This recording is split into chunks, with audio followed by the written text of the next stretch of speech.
Okay, so in these videos we'll look at section 1.4, talking about graphing polynomials and solving polynomial equations. We'll start by reminding ourselves what a polynomial is. A polynomial is a function with different powers of x. An example of a polynomial might be 5x to the 7th minus 3x to the 6th, blah, blah, blah, all the way down to plus 5. Notice with the polynomial, 7, 6, 5, but we don't have to have 4, 3, 2, 1, and so on. So there can be kind of missing components of the polynomial. And when we're asked to sketch a polynomials, which is what we'll be doing in this section, we're going to need three pieces of information. We're going to need to know the polynomials in behavior. We're going to need to know the polynomial's y-intercept and any x-intercepts of the polynomial, including their multiplicity, which we'll talk about in a little bit. The first thing is that in behavior, which I'll abbreviate EB. So how do you find a polynomials in behavior? To find a polynomials in behavior, you need to look at the equation and identify two things. The first thing you need to identify is the leading coefficient. The polynomial's leading coefficient, which from here on out I will abbreviate as LC. Now the leading coefficient of a polynomial is pretty easy to find. We'll talk about that in a second. But also, along with the leading coefficient, you need to identify the polynomial's degree. Okay? So two things are necessary to find in behavior: leading coefficient and degree. The degree of a polynomial is the biggest power in the polynomial. So in this example, this is a polynomial of degree 7 because the largest power is 7. Okay? Now, please be very careful. Just because the 7 appears first doesn't necessarily mean it's the biggest. For example, we could have way over here 5x to the 10th, minus 3 or something. And we look at this polynomial, and if you weren't careful, you would say, oh, the degree of this polynomial is 7, but we want to make sure that the highest power, the degree is actually 10. Okay? So the degree is the largest power. Okay? Then the leading coefficient is the number in front of the x with the largest power. Okay? So once you identify the degree, the biggest power, then the leading coefficient is just that number in front of that x. So in this case, the degree is 10, and the leading coefficient is 5. Okay? If the highest power was 6, then the degree would be 6, and the leading coefficient would be negative 3. Okay? So whatever the highest power is, the number in front is the leading coefficient. Okay? Once you've identified the leading coefficient and the degree, you have kind of some options. There's 4 possibilities here. Either the leading coefficient is positive and the degree is positive. The leading coefficient is positive but the degree is negative. I'm sorry, this is wrong. The leading coefficient is positive and the degree is even. These are things we care about. Just start talking without actually thinking, Mr. Neal. There we go. So, sorry. We care about, is the leading coefficient positive or negative? Is the degree even or odd? Okay? So the possibilities, the leading coefficient could be positive, but the degree could be an even number. For example, 10 is an even number. The leading coefficient could be positive, but the degree could be an odd number. For example, if 7 was the largest power, that degree would be odd. The leading coefficient could be negative, and the degree could be even. And the leading coefficient could be negative, and the degree could be odd. Okay, so these are the 4 possibilities. And what do each of them mean? Well, the degree being even or odd indicates you're in behavior either pointing in the same direction or in opposite directions. So if the degree is even, then the in behavior, the function will either point up or down in both directions. That depends on the leading coefficient. So if the leading coefficient is positive and the degree is even, then as far as in behavior is concerned, it will point up at the far right and far left. Okay? Notice this doesn't tell us what goes on in the middle. It just says the degree being even, so they'll both point in the same direction. And because the leading coefficient is positive, they'll both point up. We don't know what it looks like in here. It could be super crazy in here. We just know how it ends, right? How the end behavior looks like. So we just know what it eventually does on the far left and the far right. We don't know what goes on in the middle. We'll need the y-intercept and the x-intercepts for that. If the leading coefficient is positive but the degree is odd, what is that going to mean? Well, if the degree is even, then they both point in the same direction. If the degree is odd, then they point in different directions. But because of that positive leading coefficient, the general trend is up and to the right. You can think positive slope of a line, up and to the right. So up and to the right, but they point in opposite directions, so it might look something like this. Okay.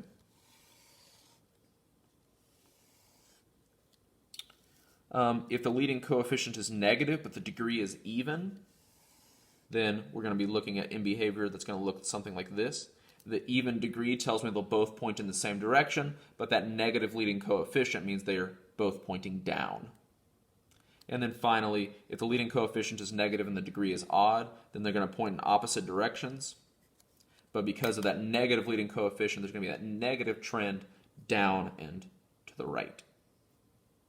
Okay? So that's in behavior. What about y-intercepts and x-intercepts? To find the y-intercept of a function is very easy.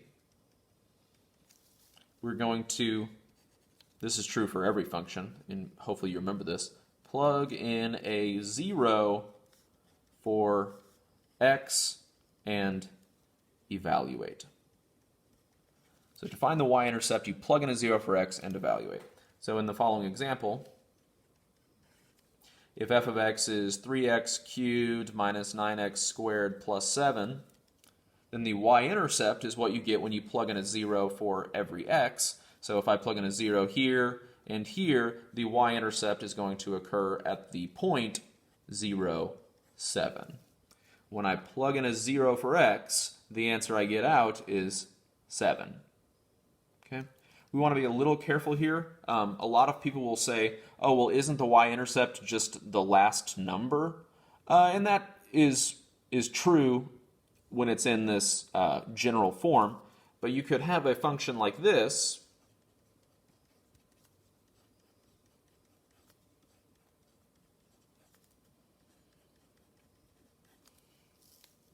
okay? And if you were being lazy and you said, oh, the y-intercept is just the last number, so the y-intercept of this is 3. That's not correct. This is not in standard form. This is in factored form. So we want to go to the definition. If I wanted to find the y-intercept of this function, I'm going to plug in a 0 for every x and evaluate. So that's going to be 0 plus 1 times 0 minus 2 times 0 plus 3. 0 plus 1 is 1. 0 minus 2 is negative 2 times 0 plus 3 is 3. And 1 times negative 2 times 3 is negative 6. So the y-intercept of this function is the point 0, negative 6. So I don't really know anything about this function, but I do know where it crosses the y-axis, down here at 0, negative 6. Okay? So be careful. Sometimes you can tell the y-intercept just by looking at it. Other times you cannot. Notice there's no negative 6 in this function at all, so we had to do a little bit of work to find it. All right. The last thing is going to be x-intercepts. Hopefully in behavior and y-intercepts are pretty easy, and when we get to the practice, you'll see that finding those is pretty straightforward. Finding x-intercepts is far less straightforward. X-intercepts in general are pretty difficult to find, at least in comparison to in behavior and y-intercepts. So how do you find the x-intercept? To find the x-intercept, we are going to, maybe we think of it this way. If to find the y-intercept you plug in a 0 for x, then to find the x-intercept you plug in a 0 for y. Normally your functions look something like this. So if you plugged in a 0 for every x, you would find the y-intercept.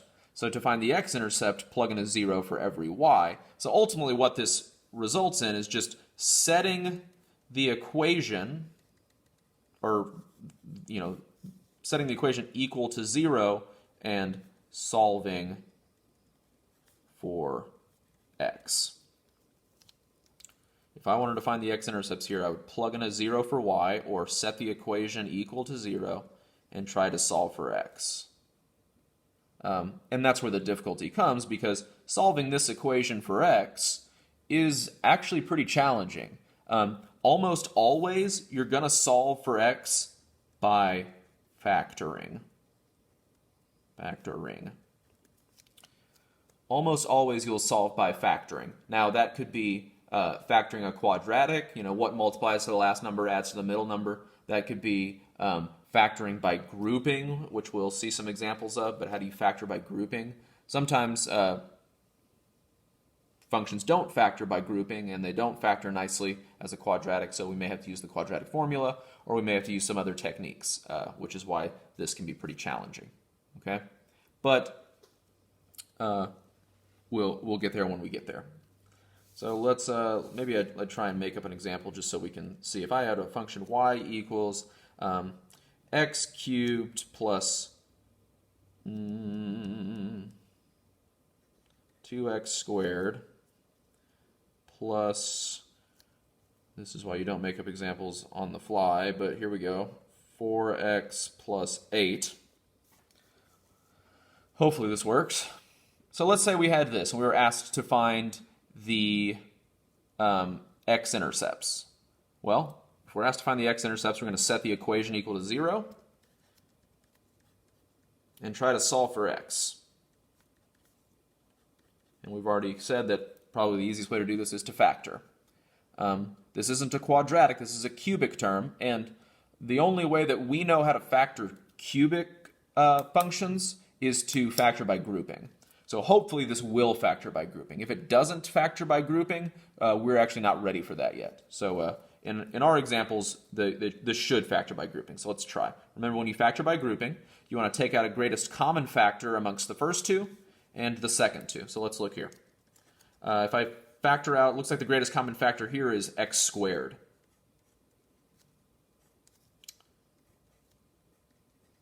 Okay, so that's what happens when I take out a greatest common factor here. When I take out a greatest common factor here, we get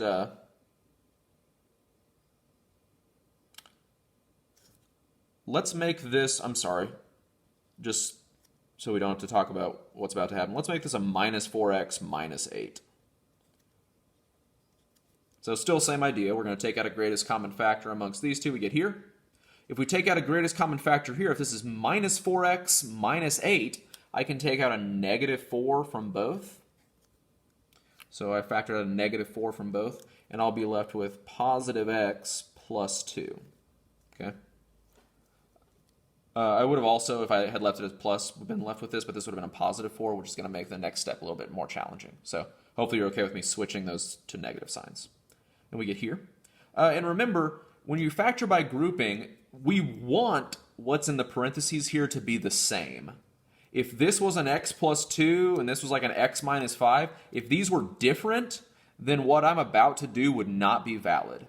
But because these are the same, we can take the next step and basically make a factor out of the two outside pieces, the x squared and the negative 4, and then keep one of the factors here. Hopefully you remember this from pre-cal and algebra 2, right? A lot of people want to keep both and have x plus 2 times x plus 2 here. You just keep one, and then the other factor is the outside terms there. Okay? And then maybe we can factor further. We get x plus 2, x minus 2. Right? This factors by a difference of squares, and x plus 2. Okay.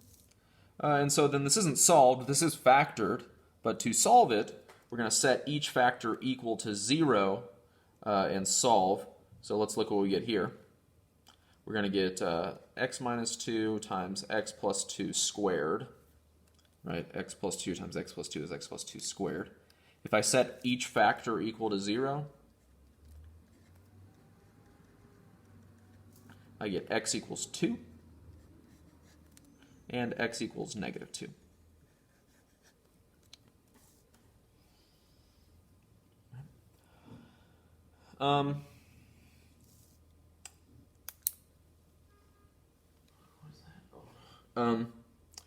Your question may have been, well, what if I maybe didn't catch that x plus 2 times x plus 2 is x plus 2 squared?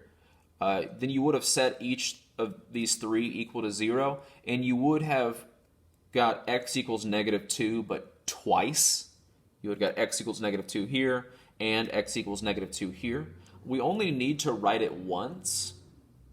So then what does that 2 represent here? This 2 is what we call multiplicity. So the multiplicity of negative 2 is 2. We can actually define that here. Multiplicity is a number. It's the power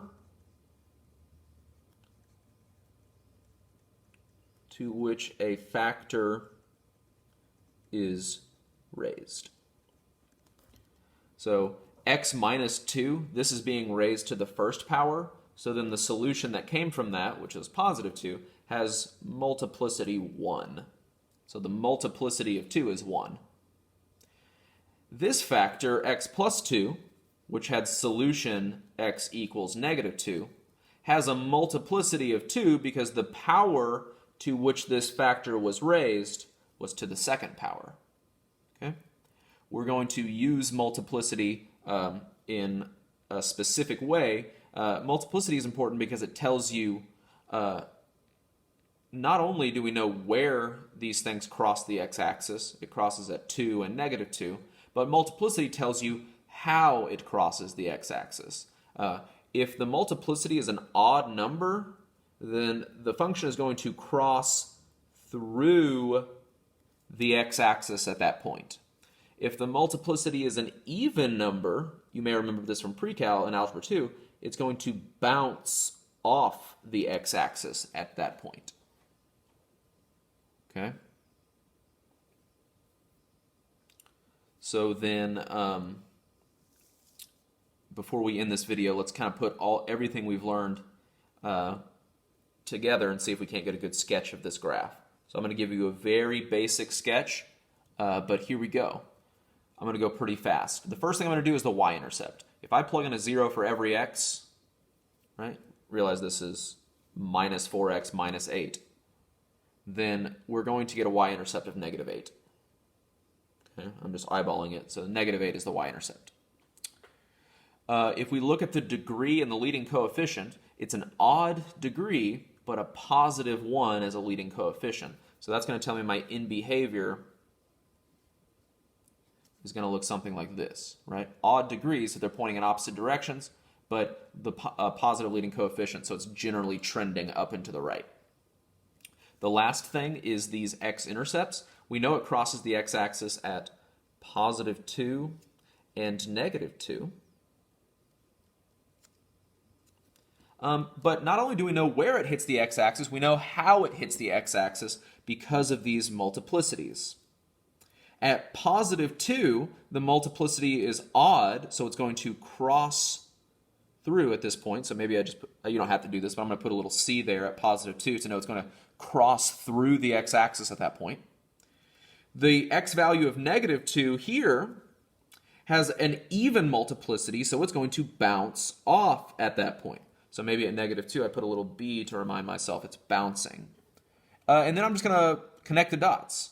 I know it starts way down here because of my in behavior. I know it has to come up here and touch this spot, but it's not crossing through, it's bouncing off. So maybe you see that it's basically being deflected by that point. I know it has to cross through the y-axis at negative 8 in my analysis. It's not bouncing off, it's crossing through this point and eventually is going to fall in line with our predicted in behavior. Okay? So maybe there's a kind of ugly, but that's okay. There's a decent sketch of that graph. It has all the details we need. It's got the end behavior, where it goes eventually to the far right and far left. It's got the y-intercept, where it crosses the y-axis. And it's got the x-intercepts and their multiplicity, depicting how it's going to interact with these zeros.